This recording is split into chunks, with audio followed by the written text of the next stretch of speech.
हमसे जो वादा किया गया था अगर उसे पूरा नहीं किया गया तो इस बार तो सिर्फ हम जंतर मंतर पर धरने पर बैठे थे, पर अगर हमारी मांग पूरी नहीं की या हमारे साथ विश्वासघात किया गया तो इस बार पूरी दिल्ली जलेगी।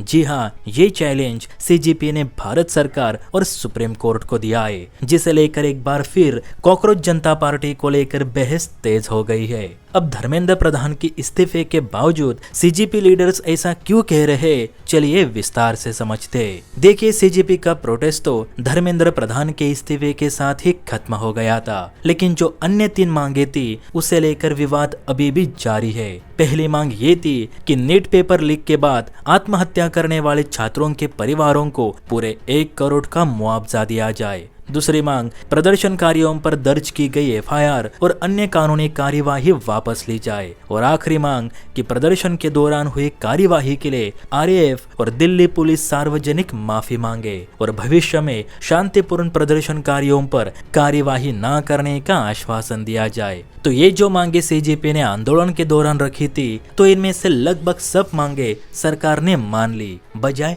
एक को छोड़कर, जो कि है प्रदर्शनकारियों पर दर्ज की गई एफआईआर वापस लेना। और इसी को लेकर विवाद अब फिर से बढ़ता जा रहा है। दरअसल सीजेपी के आधिकारिक स्पोक्सपर्सन सौरभ दास ने सुप्रीम कोर्ट की उन शर्तों को सिरे से खारिज कर दिया है जिसमें यह कहा गया था कि जिन युवाओं पर पहले से एफआईआर है या जो नाबालिग नहीं है उन्हें रिहा नहीं किया जाएगा, उन पर कानूनी कार्यवाही जरूर होगी। तो सौरभ दास की ओर से सुप्रीम कोर्ट को कहा गया कि भारत सरकार के मंत्रियों ने सीजेपी को आश्वासन दिया था कि उनकी सारी मांगे बिना कोई शर्त पूरी की जाएंगी। तब सरकार ने ये नहीं कहा था कि हम इन्हें पकड़ेंगे या इन्हें छोड़ेंगे। सीजेपी के मुताबिक प्रदर्शन के बाद दिल्ली पुलिस जानबूझकर हमारे लोगों को चुन चुन कर पकड़ रही है, उन्हें परेशान कर रही है, उन्हें घरों से उठाकर ले जा रही है, उनका बैकग्राउंड चेक किया जा रहा है। ये सही नहीं। हमने सरकार से कहा था कि जितने भी लोग इस प्रोटेस्ट से जुड़े थे उन किसी पर भी कार्यवाही ना की जाए, फिर चाहे उनका बीता कल कैसा भी हो, वो हमारे लिए वहां इकट्ठा हुए थे,